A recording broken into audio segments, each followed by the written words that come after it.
영국의 유명한 극작가 조지 버나드 쇼라는 분이 쓴 잔다르크의 일대기를 다룬 세인트 존이라는 희곡 작품이 있습니다. 그 작품 중에 이런 내용이 있습니다. 하나님의 부르심을 받아서 군인이 된 존은 오를레앙 전투에서 승리를 하고서 마지막까지 영국군과 싸우기를 원했습니다. 하지만 프랑스 왕 샤를 7세를 비롯한 여러 사람들은 휴전 조약을 맺고 전쟁을 끝내기를 원합니다. 그러자 이 존은 샤를 7세와 대주교 그리고 고관 앞에서 지금 전쟁을 중단하는 것은 하나님의 뜻이 아닙니다 라고 말합니다.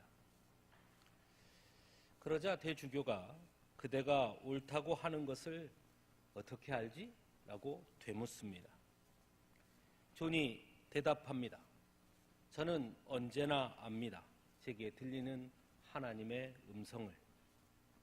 그러자 왕이었던 샤를 7세가 다시 말합니다. 오, 그 소리가 왜 내게는 그 소리가 들리지 않는고? 짐이 왕이야, 그대가 아니라. 이렇게 이야기를 합니다. 그러자 존이 대답합니다. 하늘의 음성은 폐하께도 내려오지만 폐하께서는 듣지 못하시는가 봅니다. 폐하께서는 그 음성을 들으려고 저녁 들판에 앉아 계셔 보신 적이 없으십니다. 만종이 울리면 폐하께서는 성호를 그으시고 그것으로 끝내십니다. 그러나 마음을 다해 기도하시고 종이 울리기를 그친 다음에도 공중에 남은 여운에 귀를 기울이신다면 폐하께서도 소녀처럼 하늘의 음성을 들을 것입니다. 잔잔한 울림이 있는 이야기지요. 오늘 본문은 세례 요한의 사역을 알리고 있는 본문입니다. 그리고 그 시작을 누가는 디베랴 황제가 통치한 지 15해 곧 본디오 빌라도가 유대 총독으로 헤롯이 갈릴리의 분봉왕으로 그 동생 빌립이 이두레와 드라고니 지방의 분봉왕으로 루사니아가 아빌레네의 분봉왕으로 안나스와 가야바가 대제사장으로 있을 때라고 분명하게 적시하고 있습니다. 이러한 누가의 기술 방식은 누가가 그만큼 역사적 사실에 매우 중점을 두었다라는 것을 보여주는 것이라 할 수도 있지만 하지만 거기에는 좀 더 다른 의미가 있는 것 같습니다. 사실 본문에서 나열한 사람들은 그 시대 직접적으로 이스라엘 백성들에게 영향을 미치는 정치적 통치자들이었고 또한 종교적 지도자들이었습니다. 그러나 본문은 그 이야기를 한 이후 이어서 하나님의 말씀이 빈들에서 사가랴의 아들 요한에게 임한지라라고 말씀합니다. 즉 누가는 앞에서 나열한 정치적 통치자들이나 종교적 지도자들 뒤에 세례 요한을 소개함으로써 세례 요한이 활동했던 시기의 역사적 사실을 분명하게 말함과 동시에 또한 그들과 세례 요한을 매우 분명하게 대비시키는 효과를 나타내고 있다는 것입니다. 앞에서 소개한 디베랴 황제는 로마의 황제였고 로마의 황제는 자신을 숭배할 것을 자신이 지배하고 있던 모든 지역에 강력하게 요구했습니다. 그러므로 황제가 신이라면 하나님의 말씀은 황제에게 임해야 하는 것이겠죠.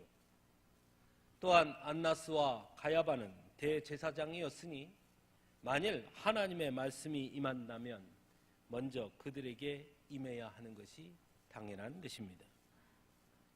하지만 오늘 본문에서 누가는 아주 분명하게 말합니다.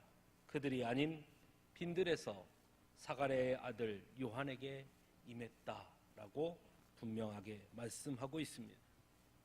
즉 권력의 중심부나 종교의 중심부가 아닌 빈들에 있는 요한에게 하나님의 말씀이 임했다는 것입니다. 그렇다면 한 가지 의문이 듭니다. 누가는 왜 세례 요한의 사역을 시작하면서 빈들에 있는 요한이라는 것을 강조했을까 하는 것입니다. 이것은 다른 복음서에 증거하는 것과도 조금 차이를 보이는 부분입니다. 우리가 잘 아는 것처럼 마태, 마가, 누가 복음서 모두 세례 요한과 광야를 연결짓고 있습니다. 하지만 그 연결점이 조금 다르다는 것입니다. 마태는 세례 요한이 유대 광야에서 전파하였다 이렇게 증거합니다. 마가는 세례 요한이 광야에 이르러 죄사함을 받게 하는 회개의 세례를 전파했다라고 증거합니다. 즉 마태복음과 마가복음은 세례 요한의 사역의 시작이 광야였다라는 것을 증거하는 데 반해서 우리가 오늘 본 것처럼 누가복음에서는 누가는 빈들, 즉 광야가 세례 요한에게 하나님의 말씀이 임한 곳이라고 증거하고 있다는 그런 차이를 보이고 있는 것입니다. 그리고 그것은 앞에서 말씀드린 것처럼 정치 지도자들과 종교 지도자들을 나열한 이후에 배치함으로써 하나님의 말씀이 그들이 아닌 세례 요한에게 임했고 무엇보다 정치 권력이 모여있는 그 한복판이 아닌 빈들 광야에 있을 때 하나님의 말씀이 임했다는 것을 강조하고 있는 것입니다. 앞에서 열거한 정치 지도자들이나 종교 지도자들은 사람의 관점에서 본다면 소위 성공한 사람들이었습니다. 그들에겐 권력이 있었고 경제적 부가 있었으며 명예가 있었습니다. 다른 말로 표현하면 손에 쥐고 있는 것이 많았다는 것입니다. 하지만 빈들에 있는 요한은 정반대였습니다. 마가복음에 의하면 낙타 털옷을 입고 있었고 가죽띠를 띠고 메뚜기와 석청을 먹었습니다. 너무나 볼품없는 삶이었습니다. 권력도 없었고 경제적 부도 없고 명예도 없는 사람, 그 사람이 바로 요한이었고 하나님은 바로 그런 요한에게 임했다라는 것입니다. 오늘날 사람들은 온통 어떻게 하면 더 많은 것을 소유할까에 목말라 하고 관심이 집중되어 있습니다. 경제적 부, 권력, 명예에 여전히 목말라 합니다. 거기에는 만족이란 없는 것처럼 보여집니다. 계속해서 자꾸 더 많은 것을 손에 쥐고자 합니다. 믿음의 사람들도 그런 점에서는 별반 다르지 않습니다. 계속해서 자꾸 더 많은 것을 쥐고자 합니다. 그리고 더 많은 것을 소유하는 것을 하나님의 가장 큰 축복이라고 여기기도 합니다. 교회는 어떻습니까? 교회도 마찬가지입니다. 자꾸 쌓아 놓으려고 합니다.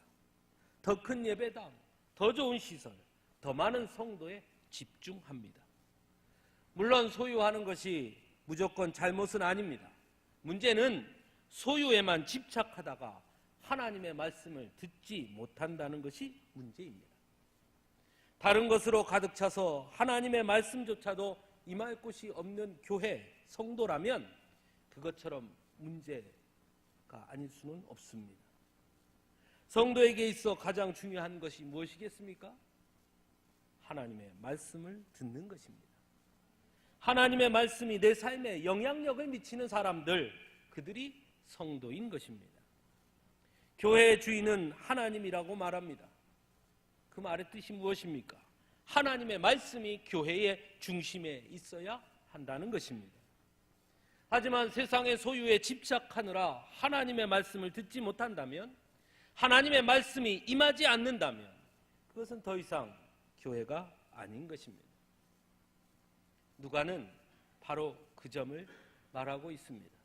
빈들에 있던 세례 요한에게 하나님의 말씀이 임했다.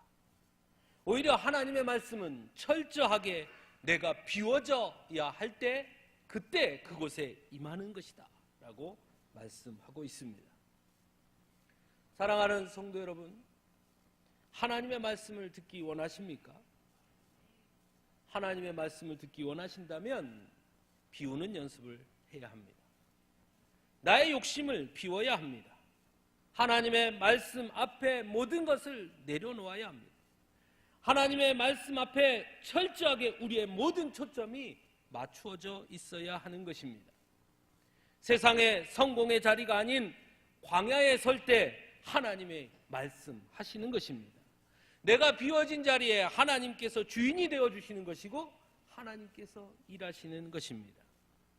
나로 가득 찬 곳에 하나님의 말씀은 들리지 않는 것입니다. 오늘 본문에서 누가는 요한을 소개할 때 이렇게 두 가지를 소개합니다. 하나는 빈들에서 임했다. 또 하나는 사가랴의 아들 요한에게 임했다라고 증거합니다. 사실 사가랴의 아들이라는 말은 대부분 성경에서 누군가를 소개할 때 흔히 쓰는 그런 용어이긴 하지만, 그러나 처음 요한을 소개할 때 그렇게 분명하게 이야기한 데는 거기에도 분명 어떤 의미가 있을 것입니다. 누가는 요한을 말할 때 사가랴의 아들이라는 것을 아주 강조합니다. 그래서 우리가 잘 아는 것처럼 누가복음에만 세례 요한의 탄생에 관한 이야기가 아주 자세하게 등장합니다. 왜 그랬을까요? 사가랴가 중요하고 요한이 사가랴의 아들이었다는 것이 중요하다고 여겼기 때문일 것입니다. 누가복음 1장 5절에 보면 사가랴를 소개하고 있습니다. 유대 왕 헤롯 때의 아비의 반열에 제사장 한 사람이 있었으니 이름은 사가랴요, 그의 아내는 아론의 자손이 이름은 엘리사벳이라. 이 두 사람이 하나님 앞에 의인이니 주의 모든 계명과 규례대로 흠이 없이 행하더라. 8절에서는 마침 사가랴가 그 반열의 차례대로 하나님 앞에서 제사장의 직무를 행할세 제사장의 전례를 따라 제비를 뽑아 주의 성전에 들어가 분향하고 라고 증거합니다. 즉 세례 요한의 아버지 사가랴는 제사장이었다는 것입니다.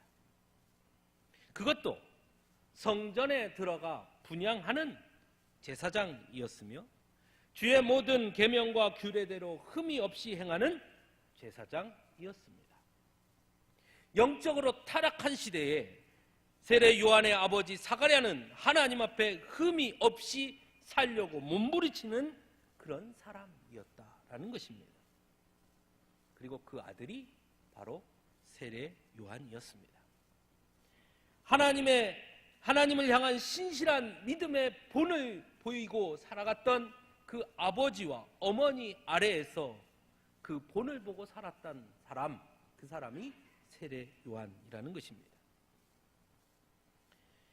요즘 한국교회 문제는 다음 세대가 점차 준다는 것입니다.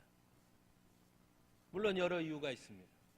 대표적인 이유는 출산율의 저조라고 할 수 있을 것입니다.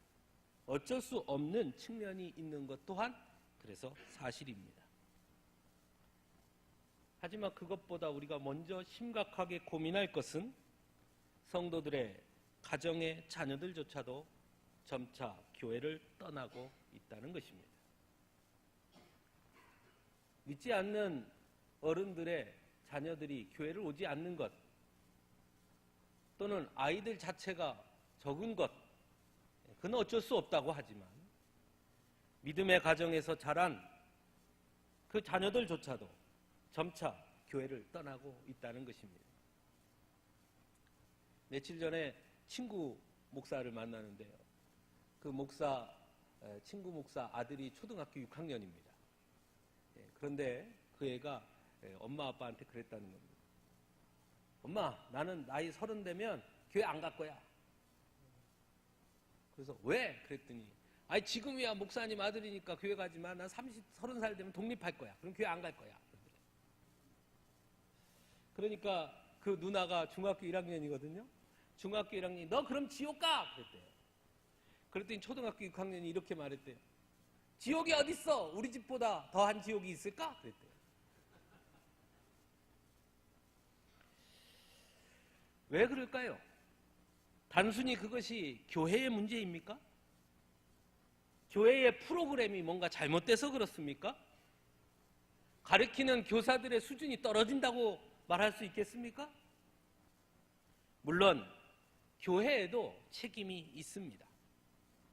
하지만 더 큰 문제는 부모들이 사가랴와 같은 모습을 보여주지 않기 때문은 아닐까 하는 것입니다.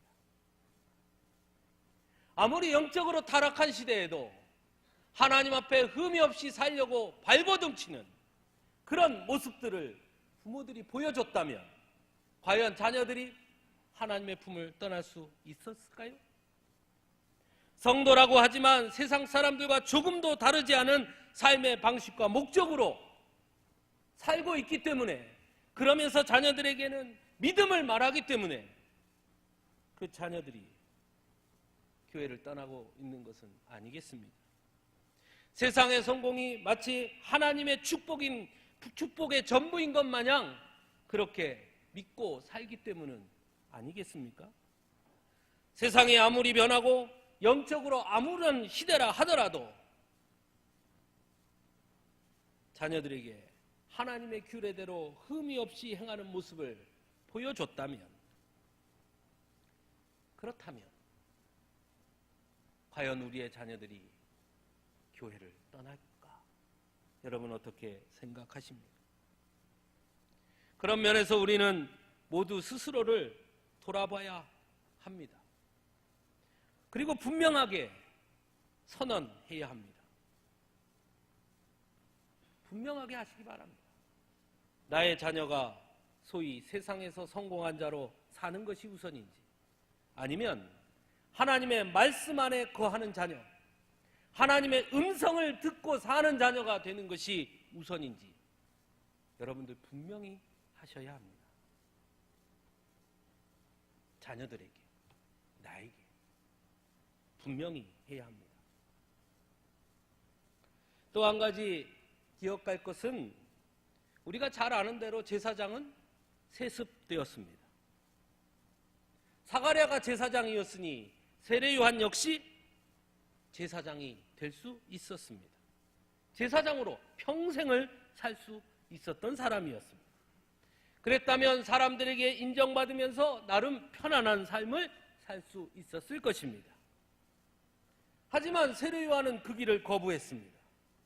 예루살렘에 머물면서 기득권을 누리며 사는 것을 그는 거절했습니다. 그는 광야로 나갑니다. 왜냐하면 하나님이 바로 그곳에 세례 요한을 부르셨기 때문이었습니다. 즉 세례 요한은 자신의 기득권이 아닌 하나님의 부르심의 자리를 택한 사람이 바로 세례 요한이었습니다. 누가는 사가랴의 아들 세례 요한, 빈들에서 하나님의 말씀이 임했다라는 말씀을 통해 그것을 증거하고 있습니다. 하나님은 때로 우리의 기득권을 요구하실 때가 있습니다. 우리 잘 아는 것처럼 아브라함이 믿음의 조상이 될 수 있었던 것은 아브라함이 자신의 기득권이 아닌 하나님의 부르심을 따랐기 때문이었음을 우리는 잘 알고 있습니다. 그렇다면 과연 오늘을 사는 우리들은 어떠합니까? 여전히 우리 기득권 안에 갇혀 있지는 않습니까? 믿음을 말하지만 여전히 나의 것을 지키는 일에 집중하고 있지는 않느냐 하는 것입니다.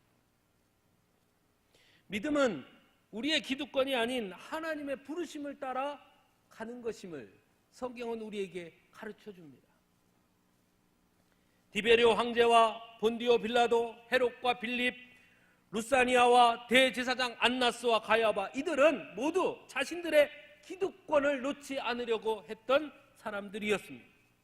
그리고 그들은 하나님의 말씀을 들을 수 없었고 이 땅에 오신 예수 그리스도를 알아볼 수도 없었습니다. 그러나 빈들에 있던 자신의 기득권을 모두 내려놓고 하나님의 부르심 앞에, 하나님 앞에 섰던 세례 요한은 하나님의 말씀을 들었고 누구보다 먼저 예수 그리스도를 알아보았으며 예수 그리스도의 길을 예비하는 자가 되었다는 것을 우리는 알아야 하는 것입니다.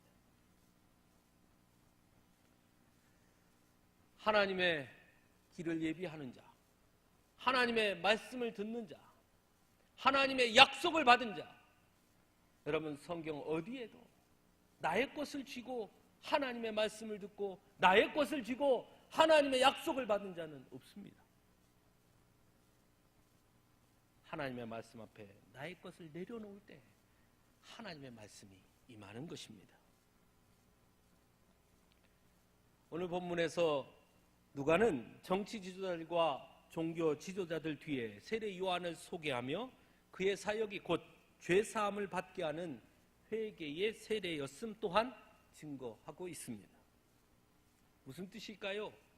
회개의 대상은 단순히 이스라엘 백성들만이 아닌 바로 그들, 정치 지도자들, 종교 지도자들 역시 회개의 대상이며 그들이 회개할 때 하나님은 그들에게도 용서를 베푸실 것이다 라고 말씀하고 있는 것이죠. 그러므로 교회는 끊임없이 세상에 대해 회개를 선포해야 하는 것입니다. 그것이 교회의 사명입니다. 정치 권력에게도 종교 권력 앞에서도 교회는 회개를 선포해야 합니다. 하지만 오늘날 우리의 모습은 고개를 갸우뚱하게 만듭니다. 세상 권력 앞에서, 돈의 권력 앞에서 교회조차도 너무나 무기력한 모습을 보이고 있는 것은 아닐까 하는 생각을 해보게 됩니다. 세습 문제라든지 탈세라든지 국가 조찬 기도회 하며 우르르 몰려가서 정치 권력자들과 함께 모여 기도하는 모습들이라든지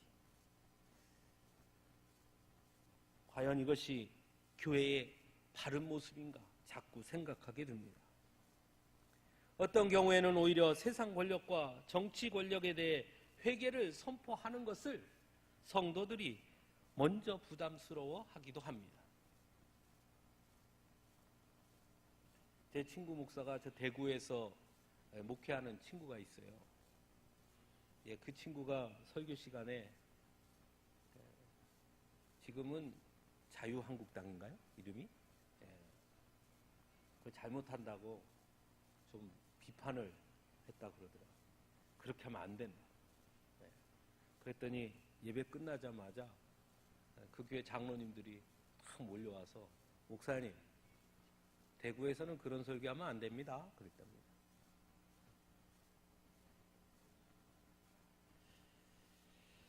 성경은 분명히 세상의 권력자들을 인정합니다. 하지만 그렇다고 무조건 인정하는 것은 아닙니다. 그들이 가난하고 억울한 백성들을 보호하는 데 권력을 사용해야 한다는 것 또한 매우 강하게 강조합니다. 이스라엘의 수많은 왕들, 하나님 앞에 진노를 받았던 왕들은 그들의 권력을 가난하고 억울한 백성들을 보호하는 데 쓰지 아니하고 자신들을 위해 권력을 남용할 때 하나님은 그들을 가차없이 치셨습니다. 그리고 예언자들과 선지자들을 통해 회개할 것을 거침없이 선포했습니다. 마찬가지입니다. 예수님도 이 땅에 오셔서 종교 지도자들, 정치 권력자들에게 끊임없이 회개하라 선포했습니다. 그들이 돌이키면 그들에게도 하나님은 구원을 베푸실 것이라고 분명히 말씀했습니다. 오늘 본문에서는 모든 골짜기가 메워지고 모든 산과 작은 산이 낮아지고 굽은 것이 곧아지고 험한 길이 평탄해질 것이요 모든 육체가 하나님의 구원하심을 보리라 라는 이사야의 말씀을 통해 그들에게도 구원이 선포되었음을 말씀하고 있습니다. 하나님 앞에 회개하는 것은 어느 누구 제한이 없습니다. 그러므로 우리는 끊임없이 선포해야 합니다. 세상 앞에 회개하라, 돌아오라, 하나님의 말씀 앞에 서라, 끊임없이 선포해야 하는 것입니다. 또한 오늘 본문에서 세례 요한이 사역을 시작하며 인용한 말씀은 이사야의 말씀인데 그 말씀에는 예수님이 오시면 이전의 모든 것이 완전히 새롭게 변화될 것임을 말씀하고 있습니다. 그래서 모든 골짜기가 메워지고 모든 산과 작은 산이 낮아지고 굽은 것이 곧아지고 험한 길이 평탄해질 것이다 라고 말씀합니다. 즉 예수님이 오시면 이전의 질서, 이전의 기득권, 이전의 소유, 이전의 가치, 이전의 생각들이 모두 하나님의 뜻과 하나님의 통치 아래에서 새롭게 재편될 것이다 라고 말씀하고 있는 것입니다. 이러한 예수님의 오심에 대한 선포는 우리에게 한 가지 사실을 가르쳐 줍니다. 믿음의 사람은 결코 현실에 안주함이 아닌 끝없이 변화해야 한다는 것을 가르쳐 주고 있습니다. 실제로 예수님을 만난 사람들은 모두 변했습니다. 누가는 누가복음서를 통해서 예수님 때문에 변화된 사람들을 많이 소개하고 있습니다. 그 중에 대표적인 사람이 바로 삭개오입니다. 삭개오 이야기는 마태, 마가, 누가복음 중에 누가복음에만 등장하는 이야기입니다. 우리가 잘 아는 것처럼 삭개오는 세리였습니다. 물론 세리였기에 사람들에게 비난을 받았기도 했습니다마는 그는 부유한 자였습니다. 충분히 자신의 부유함 속에 머물러 살 수 있었습니다. 하지만 예수님을 만난 후 그의 삶은 완전히 변했습니다. 자신의 것을 모두 나누었습니다. 삶의 방식과 목표가 달라졌습니다. 그것이 예수님을 만난 사람의 변화된 모습이었습니다. 누가는 또한 예수님에 대해서도 예수님께서 광야에서 시험을 받으신 후 나사렛에 이르렀을 때 회당에서 성경책을 펴서 읽으신 것을 소개하고 있는데 이사야의 글이다 라고 소개합니다. 그 글은 이렇게 되어 있습니다. 주의 성령이 내게 임하셨으니 이는 가난한 자에게 복음을 전하게 하시려고 내게 기름을 부으시고 나를 보내사 포로된 자에게 자유를, 눈먼 자에게 다시 보게 함을 전파하며 눌린 자를 자유롭게 하고 주의 은혜의 해를 전파하게 하려 하심이라. 한마디로 예수님께서 이 땅에 오신 것은 곧 세상의 질서를 변화시키기 위함이다.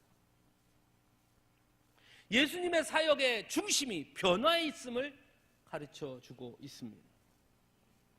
이것은 후에 초대교회에서도 계속해서 전승되어 왔습니다. 그들은 세상의 질서가 아닌 하나님의 질서 속에 살았습니다.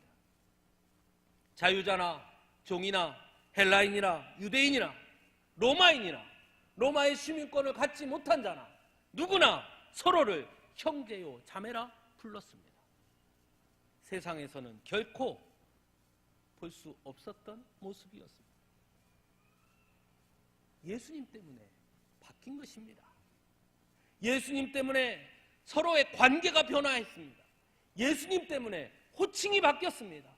예수님 때문에 삶의 중심이 바뀐 것입니다. 그래서 사도 바울은 고린도후서 5장 17절에서 이렇게 증거합니다. 그런즉 누구든지 그리스도 안에 있으면 새로운 피조물이라 이전 것은 지나갔으니 보라 새 것이 되었도다. 변화하는 삶, 그것이 예수님의 오심을 기다리는 성도들의 마땅한 삶인 것입니다. 교회는 대림절로부터 한 해를 시작합니다. 그런 면에서 보면 오늘은 새로운 해의 두 번째 주일입니다. 대림절 두 번째 주일이니까요. 새해를 맞이한 이때에 우리는 오늘 말씀을 통해 우리의 삶을 다시 한번 깊이 돌아봐야 합니다. 과연 나는 하나님의 말씀을 듣고 있는가? 입으로 믿음을 말하지만 하나님의 말씀과 상관없이 살고 있지는 않은가? 하나님의 말씀을 듣는 것에 집중하고 있기는 한 것인가? 혹 하나님의 말씀을 외면하고 있는 것은 아닌가?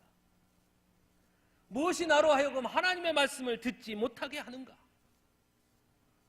혹 세상의 것을 향한 나의 시선과 욕심이 하나님의 말씀을 가로막고 있는 것은 아닐까? 좀 더 부유해지고 좀 더 성공하고 싶어서, 좀 더 편안한 삶을 살고 싶은 욕심이 하나님의 말씀을 가로막고 있는 것은 아닌가.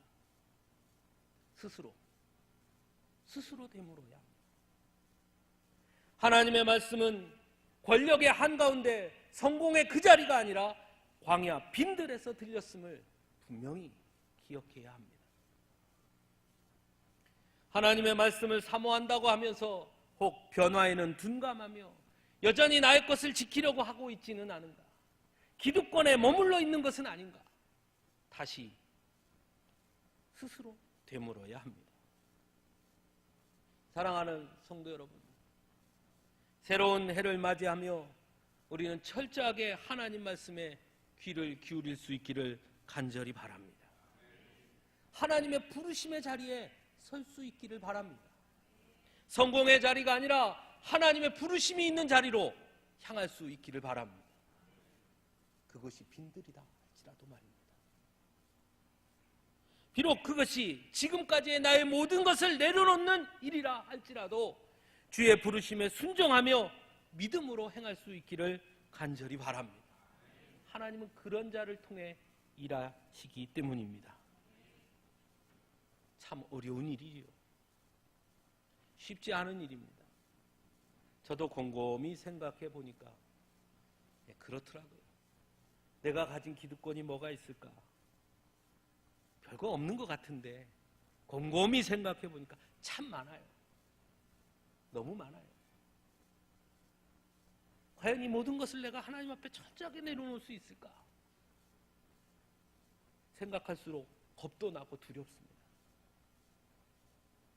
정말 다 내려놓을 수 있을까?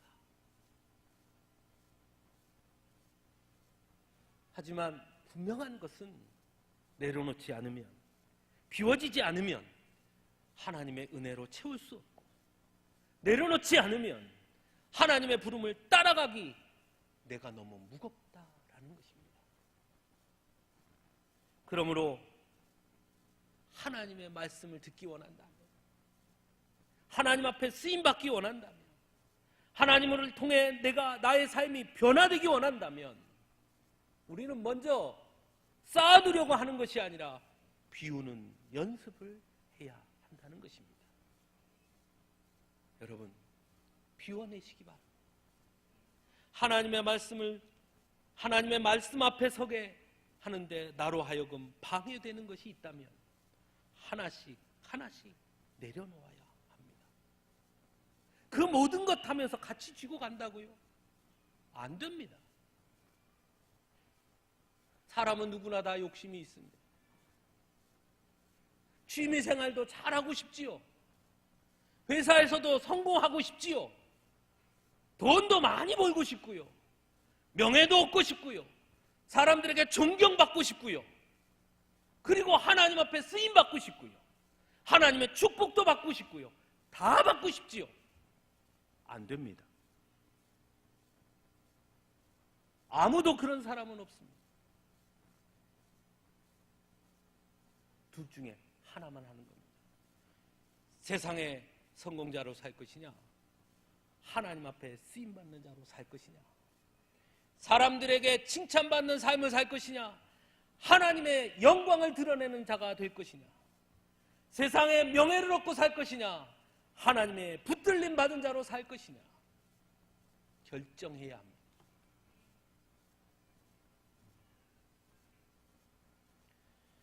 건강을 위해서 취미생활, 운동생활 열심히 하십시오. 그런데 여러분, 하나님의 말씀을 듣는 것이 먼저임을 잊지는 마십시오. 100세까지 건강하게 살면 뭐합니까? 하나님하고 관계없이 100세, 200세를 살면 뭐합니까? 좀 몸이 불편하면 어떻습니까? 하나님과 교통함이 있는 삶이 더 중요한 것 아니겠습니까? 좀 큰 아파트 못 살면 어떻습니까? 작은 집에 오두막 같은 집에 살면 어떻습니까? 하나님의 은혜가 충만한 가정이 더 복된 가정 아닙니까? 사람들에게 존경받는 것, 명예를 얻는 것 좀 포기하면 어떻습니까? 하나님이 인정해주는 사람이 진짜 아닙니까? 좀 더 불편한 삶을 살면 좀 어떻습니까? 하나님이 주시는 평안함이 내 가슴에 가득 차 있다면 감사한 일 아닙니까? 좀 더 몸이 약하면 어떻습니까? 그 일로 나가 날마다 하나님 앞에 기도하고 하나님의 은혜를 사모하며 살 수 있다면 그것처럼 복된 것이 어디 있습니까? 사랑하는 성도 여러분, 대제사장이 머물던 곳, 정치 지도자들이 머물던 곳에 하나님의 말씀이 임한 것이 아니라 제사장으로 살 수 있었던 그 모든 것을 내려놓고 빈들로 나아간 세례 요한에게 하나님의 말씀이 임했음을 기억하시기 바랍니다.